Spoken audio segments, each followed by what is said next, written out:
నెలకి 50,000 నుండి 60,000 ఆదాయం రన్ టైలర్ యాప్ లో ఆర్డర్ కంప్లీట్ చేసి పేమెంట్ పొందండి.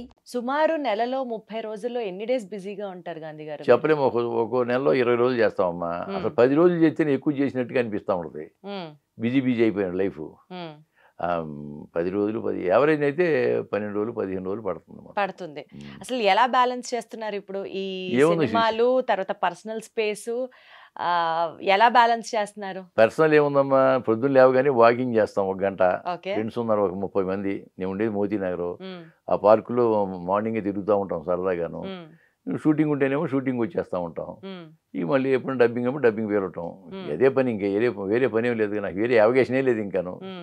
కాబట్టి నాకేం ప్రాబ్లం ఉండదు నాకు. సో స్పెషల్ గా మీరు కూడా ఏమన్నా ఈ ఫుడ్ తింటే స్కిన్ మెరుస్తుంది, ఈ జ్యూస్ తాగితే ఇంకా హెల్దీగా ఉండడం అలాంటివి ఏమీ లేదు.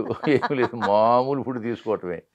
మామూలు అందరిలా మేము తినేలాగా కూర పప్పు. అవును. ఇప్పుడు ఎందుకంటే నేను వేసే క్యారెక్టర్ మెరవకూడదు, మామూలుగా రఫ్గా ఉండాలి.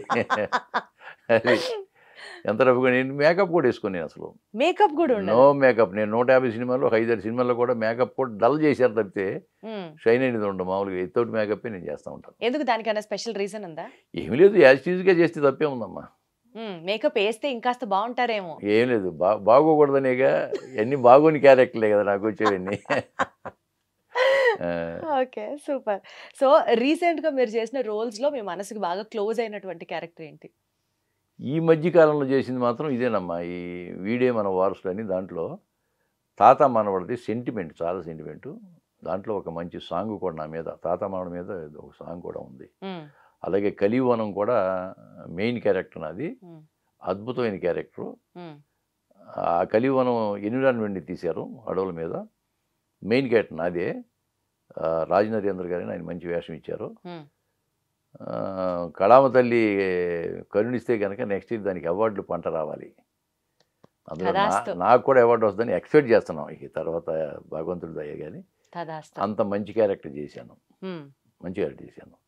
ఇప్పుడు బాలయ్య బాబు గారు దాంట్లో బోయపాటి శ్రీని గారు మంచి వేషం ఇచ్చాడు. అంటే 2 సీన్లే కానీ మంచి వేషం, చాలా మంచి వేషం బాలయ్య బాబు గారితోనే. అలాగే ఇప్పుడు పవన్ కళ్యాణ్ గారితో ఓజీలో మంచి క్యారెక్టర్, పెద్ద ఒక 7-8 సీన్లు ఉంటాయి నాకు. ఆయన పవన్ కళ్యాణ్ గారు నా భుజం మీద చేసి డైలాగ్ చెప్పడం అనేది నాకు మర్చిపోలేను అనమాట. అంతకుముందు కూడా చేసే కదా వకీల్ సాబ్లో ఆయన నేను కాంబినేషన్ కదా. అది నాకు మంచి పేరు. వకీల్ సాబ్లో కూడా మీకు మంచి రికగ్నిషన్, మంచి పేరు వచ్చింది నాకు. సినిమా సెకండ్ ఇన్నింగ్ సినిమా మీద ప్యాషన్తోనే మీరు స్టార్ట్ చేశారు సినిమాలకు రావడం. సినిమా కాకుండా బయట మీకు అసలు పీస్ అంటే ప్రశాంతత ఎక్కడ దొరుకుతుంది? ఏం చేస్తే మీరు హ్యాపీగా ఉంటారు? అసలు what is your other interest apart from cinema? Cinema కాకపోతే ఫ్రెండ్స్ ఉన్నారమ్మా నాకు ఫ్రెండ్ సర్కిల్ చాలా ఎక్కువ. వాళ్ళతో సరదాగా ఎంజాయ్ చేస్తూ ఉంటాం. నేను ఎప్పుడు ఏనాడు కూడా ఏది నెగిటివ్గా అసలు ఆలోచించాను మెయిన్. ఇప్పుడు ఎందుకంటే నా పిల్లలు కూడా బాగా సెటిల్ అయ్యి ఉన్నారు కాబట్టి నాకు ఎటువంటి ప్రాబ్లమ్స్, ఫ్యామిలీ ప్రాబ్లమ్స్ ఏమీ లేవు. ఒకే ఒక ప్రాబ్లం అంటే నాకు 17 సంవత్సరాల క్రితమే నా మిసెస్ నన్ను వదిలిపెట్టి వెళ్ళిపోయింది. అంటే అనారోగ్యం చేత. ఆవిడకి ఎప్పుడో 25th ఇయర్లోనే ఆవిడకి షుగర్, బీపీ అన్నీ వచ్చినాయి. అలా ఆవిడకి ఒక 53 years వచ్చినప్పుడు చనిపోయింది. ఇక మనం చేసేది ఏం లేదు కదా. బంధువులు ఒక ముసలాడు మాకు వండి పెడతా ఉంటుంది. ఇక నేను ఈ షూటింగ్లు చేసుకుంటూ సరదాగా ఫ్రెండ్స్తో ఎంజాయ్ చేస్తూ ఉంటాం. ఏనాడు నెగిటివ్ థింక్ చేయను, ఎవరి గురించి చెడుమని మాట్లాడడం. ఏదైనా టైం ప్రకారం టైం పంక్చువాలిటీ మెయింటైన్ చేయటం. అనుకున్న మాట ఏమనంటే ఒక మాట అంటే ఆ మాట మీద నిలబడటం. మాట తప్పినా మెడ తెగినా ఒకటి అంటా నేను. అది మా ఫ్రెండ్తో చెప్పేది. నేను ఒక మాట చెప్పానంటే మా ఫ్రెండ్స్ కూడా గౌరవంగా ఉంటారు నాతో. ఒక మాట అంటే ఆ మాట మీదే ఉంటాడు అనేది ఒక ఇది. ఎప్పుడన్నా ఆ మాట కోసం నిజంగా చాలా ఫేస్ చేసిన సిచ్యువేషన్స్ లైఫ్లో ఏమైనా వచ్చాయా? ఏమి లేదమ్మా, ఇప్పుడు ఏమి లేదు. అంతాను అనుకోండి మనం చేయగలిగితే. అంటే ఇప్పుడు మనం ఒకళ్ళకి ఒక మాట ఇస్తాము, దాని మీద నిలబెట్టాలనే ట్రై చేస్తాము, అనుకోకుండా చెప్తాము అన్నమాట. బట్ దానివల్ల కాన్సిక్వెన్సెస్ ఫేస్ చేసి బట్ స్టిల్ నేను మాట ఇచ్చా కాబట్టి ఇదే మాట మీద నిలబడతాను అనుకునే సందర్భం లైఫ్లో ఏమొచ్చింది? ఒకవేళ చేయలేకపోతే అప్పుడు నా వల్ల అయ్యట్లేదయ్యా బాబు అని చెప్తాం. సాధారణంగా మనకు అయ్యే పని ఉంటేనే మాట ఇస్తాం. సో దానివల్ల మీరు ఏదైనా బాగా నెగిటివ్ గా ఫేస్ చేసింది కూడా ఏం లేదు? ఏమి లేదు, నెగిటివ్ చేసింది లేదు, వేరే వాళ్ళతో మనం ఇబ్బంది పడింది కూడా లేదు.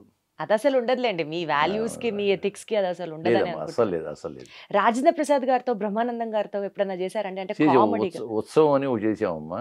దాంట్లో కూడా నేను కూడా ఒక అంటే స్టేజ్ ఆర్టిస్ట్ అనమాట. స్టేజ్ ఆర్టిస్ట్గా వాళ్ళతో పాటు చేశాను. వాళ్ళతో ఎక్స్పీరియన్స్ ఎలా ఉండింది? వాళ్ళు మన పని మనం చేసుకురావటమేనమ్మా. ఇప్పుడు ప్రకాష్ రాజు గారు నన్ను బాగానే గుర్తుపడతాడు. ఇప్పుడు బ్రహ్మాజీ గారు, ఎల్బి శ్రీరంగి అందరూ బాగా గుర్తుపడతారు. అయినా వాళ్ళు మనం ఎక్కువ వాళ్ళని డిస్టర్బ్ చేయటం అనేది కరెక్ట్ కాదు కదా. వెళ్ళి మన పని మనం చేసుకొస్తే అయిపోయింది. ఇంకా బేసికల్గా అంటే ఏదో ఒక పెద్ద సినిమాలో అట మీరు ఒక క్యామియో రోల్ చేయడానికి అంత ఇష్టం చూపించలేదట. అది నా స్థాయి యాక్టర్ ఆ చిన్న క్యారెక్టర్, ఆ క్యామియో క్యారెక్టర్ చేయడానికి అది ఎందుకో ఇగో అడ్డొచ్చిందో లేకపోతే ఒక కోల్డ్ వారో ఏంటో తెలియదు, కానీ అది ఏ సినిమా, ఆ సందర్భం ఏంటి? అది దుష్ప్రచారం అమ్మా. అటువంటిది ఎప్పుడు లేదు. ఇది దుష్ప్రచారం, అటువంటిది ఎప్పుడు లేదు. ఎటువంటి సీన్ వచ్చినా ఆ సీన్లో ఇంపార్టెన్స్ ఉంటే చేసేస్తాను నేను. ఒక్క సీన్ ఉన్నా పర్లా, అది ఇంపార్టెంట్ ఉండాలి. సీన్ ఇంపార్టెంట్ అయి ఉండాలి. అది అడుగుతా నేను. సీన్ ఏంటి అబ్బాయి చెప్పండి, పలానా పలానా సీన్, పలానా సీన్, పలానా డైలాగ్ ఉన్నాయంటే ఓకే బాగుందంటే ఓకే చేస్తాం. అలా బాగుంది నేను ఆ సీన్ బాగోలేదు లేవని చేయను అన్నది ఇంతవరకు ఏం లేదమ్మా. అస్సలు లేదు. మీరు వద్దు అనుకున్నది ఏది లేదు? ఏది లేదు.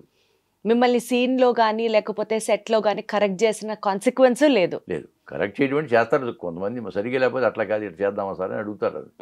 అది కూడా డైరెక్టర్ అంత మర్యాద తప్పితే మనల్ని వేరేగా అమర్యాద అనేది ఎప్పుడు ఏ డైరెక్టర్ అమర్యాద అసలు నా విషయంలో ప్రవర్తించలేదు. మనం వెళ్తే మర్యాద ఇస్తారు పాపం.